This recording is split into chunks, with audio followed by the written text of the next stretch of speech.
Zaman ne tez geçti, yollarımız ayrıldı. Onca yükü kaldırdık. Bu çetinliği nedir ki buradan o yana gidemedik.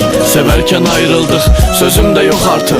Ellerim soyuq ayrılandan, ellerinin istisinden. Bu külək hardan esti, ellerinin istisine. Suallarım məchul olmasa varlığın önümdə. Kəsəri yox sözümün, onsuz səni getirmez mənə heç vaxt ən gözəl şeirimdə. Səssizliyin dərin mənə, səsində yazğı yox. Xəyallarım sınır söküb bardaqdan axan su. Nədənsə içimi sarar, yanında olmaq istədikcə qorxu. Biz ayrı şəhərlər, fərqli iqlimlərdə. Onca vaxt necə yaşadıq, fərqli iqlimlərlə. Düz olan bu bilirəm, uzaq ol məndən. Yanımda olma istəmirəm, artıq tək istəyim məkanın cənnət olsun. Eybi yox, mən olum cəhənnəmdə.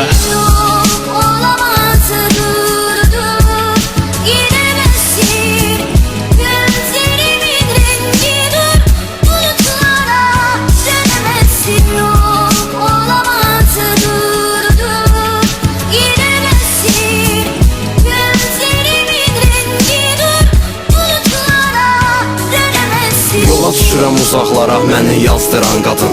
Gedirəm gəl deməyinəcən, dönməyəcəm mən. Və sanma ki unutmuşam gözlərinin rəngini. Tərk edəcəm şəhəri bugün axşam 8 qatarıyla. Darıxma yazacam oradan, oxusan da oxumasan da. Gözləyəcəm bir məktub, yazsan da yazmasan da. Bilirəm asan deyil, heç də asan deyil səni əllərimlə qoyub getməyi bu şəhərdən. Geriyə qalan nə varsa xatirə məndən sənə.